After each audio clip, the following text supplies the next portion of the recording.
ఉన్నాయి. కానీ నేను కూడా అవసరం పడితే ప్రభుత్వ స్కూళ్ళన్నీ ఆ స్టాండర్డ్కి వస్తే నా స్కూల్ను కూడా ముయ్యడానికి నేను సిద్ధంగా ఉన్నా అని చెప్పి నేను తెలియజేస్తున్న ప్రభుత్వంకు. ఖచ్చితంగా ఆ స్కూల్స్ను ఉచిత విద్య కింద గవర్నమెంట్ సెక్టార్లో ఉన్నటువంటి అన్ని స్కూల్స్ని ఈ స్ట్రెంత్ పెంచుతూ వారికి కావాల్సినటువంటి అవకాశాలను ఇస్తూ టీచర్లను మెగా డిఎస్సి ద్వారా తీసుకుంటూ అక్కడ ఇది లేదు అన్నీ అక్కడ ఉన్నాయి, అక్కడ ఉన్నటువంటి టింకరింగ్ ల్యాబ్ కానీ, సైన్స్ ల్యాబ్ కానీ, మ్యాథమెటిక్స్ ల్యాబ్ కానీ, అక్కడ ఉన్నటువంటి స్పోర్ట్స్ మెటీరియల్ కానీ అన్నీ ఉన్నాయి, కంప్యూటర్ ల్యాబ్ కూడా ఉంది. ఈ గవర్నమెంట్ స్కూల్లో లేదంటూ ఏం లేదు. ముఖ్యమంత్రి కుమారుడైనా, ఇక్కడ ఉన్నటువంటి బంట్రోతు కుమారుడైనా, అక్కడ వ్యవసాయం చేస్తున్న వ్యవసాయ కూలీ అయినా గవర్నమెంట్ స్కూళ్ళకే పోవాలనే ఆలోచనకు రూపకల్పన చేయాలని కోరుకుంటున్నాను.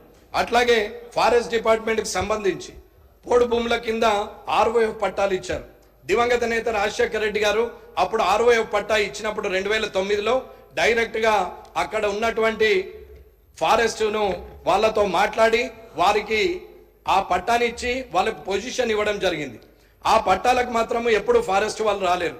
కానీ గౌరవ కేసీఆర్ గారు ఇచ్చిన తర్వాత ROF పట్టాలు ఎలక్షన్ కన్నా ముందు ఇచ్చినప్పుడు దాని డాటా మొత్తము ఫారెస్ట్ డిపార్ట్మెంట్ డాటా మొత్తము ఎక్కడెక్కడ ఎంత ఎంక్రోచ్మెంట్ అయింది, ఎక్కడ ఎన్ని ఎకరాలు ఎంక్రోచ్ చేశారు, ఎన్ని పట్టాలు ఇచ్చారు, ఆ పట్టాలలో ఏండ్ల నుంచి పోడు భూములు కొట్టుకుంటూ వాళ్ళు తాతలు ముత్తాతల నుంచి అక్కడ ఉన్నటువంటిది. అంటే 2005 తర్వాత ఎవరైతే నిజంగానే అక్కడనే ఉండి గత 60 సంవత్సరాలుగా ఉండి పోడుగోడు చేసుకుంటున్నటువంటి వ్యక్తులకు ఇవ్వాల్సింది పోయి అక్కడ స్థానికంగా కార్యకర్తలుగా ఉన్నటువంటి వ్యక్తులకు కూడా అవి ROF పట్టాలు ఇవ్వడం జరిగింది.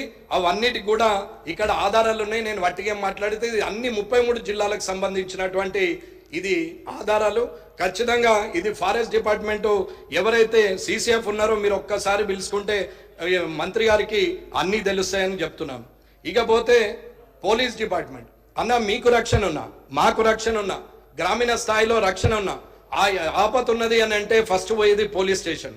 ఈ పోలీసులు మంత్రులు వచ్చినా, ముఖ్యమంత్రి వచ్చినా, ఎమ్మెల్యేలు వచ్చినా, అధికారులు వచ్చినా, IASలు వచ్చినా, ఎవరు వచ్చినా మనకు సెక్యూరిటీ ఉండి మన ద్వారా తిరుగుతున్నటువంటి వారికి గత ప్రభుత్వం కానీ ఇప్పటి వరకు కానీ ఎవరు వారికి సరెండర్ లీవ్స్ ఇవ్వట్లేదు, వారికి DL ఇవ్వట్లేదు, TL ఇవ్వట్లేదు. ఇవాళ అసెంబ్లీ భద్రతకు వచ్చినటువంటి పోలీసుకు కూడా వాళ్ళకి ఇవ్వాల్సినటువంటి TADL ఇవ్వకుండా మనము వాళ్ళ జేబు నుంచి ఖర్చు పెట్టించి, వారి జీతంలో నుంచి ఖర్చు పెట్టించి మనం తిరిగి ఎప్పుడో ఇస్తే తీసుకోవాల్సిన అవసరం లేదు. పోలీసులకు దాచుకున్నది ఏదన్నా ఉంటే అది ఆపత్కాలంలో పనిచేస్తుందని అనుకుంటే ఆ కానిస్టేబుల్ కానీ, ఆ SIలు కానీ వాళ్ళందరికీ కూడా ఇబ్బంది అవుతుంది. కాబట్టి పోలీస్ డిపార్ట్మెంట్కి దయచేసి ముఖ్యమంత్రి గారిని, శాసనసభ వ్యవహారాల శాఖ మంత్రి శ్రీధర్ బాబు గారిని నేను కోరేది ఏంటంటే, అన్న మన అందరికీ రక్షణ ఉన్నది. వాళ్ళు ఒక్కరోజు స్ట్రైక్ చేస్తే మనం ఏం చేయలేని పరిస్థితి. వారు ఒక్కరోజుకి మానేసి అందరూ ముదురుకొని కూర్చుంటే మనం ఎక్కడో పరిగెత్తాల్సిన పరిస్థితి. ఆ పరిస్థితి రాకుండా చూడాలా, వారికి తొందరగా ఇవ్వండి.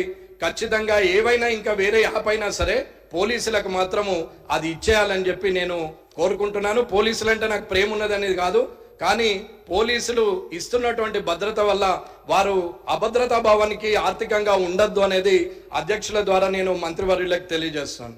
కాబట్టి అలాగే ఇప్పటి వరకు జోనల్ ప్రమోషన్స్ ద్వారా ఏవైతే జోనల్లు పెట్టిరో, ఇంతకుముందు ఆదిలాబాద్ నుంచి ఇటు మెదక్ వరకు ఉండేది, అక్కడ ఆదిలాబాద్, నిజామాబాద్, మెదక్ అనుకుందాం. అలాగే ఇప్పుడు ఏమైంది, కామారెడ్డి నుంచి అటు కరీంనగర్, సిరిసిల్ల, రాజన్న సిరిసిల్ల జోన్ చేశారు. ఈ జోన్ చేయడం వల్ల పోలీసులకు ఏవైతే ప్రమోషన్స్ రావాలనో అవన్నీ తేడా అయిపోయి రావాల్సిన వాళ్ళకి రావలేదు.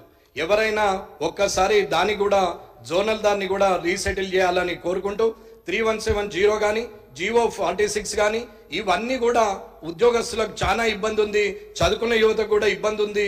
కాబట్టి మీరు అందరూ కూడా దాన్ని 317ను కూడా ముఖ్యమంత్రి గారు రీసెటిల్ చేస్తామని చెప్పారు. తిరిగి పునరాలోచించి అది కూడా చేయాలని అనుకుంటున్నాం. అలాగే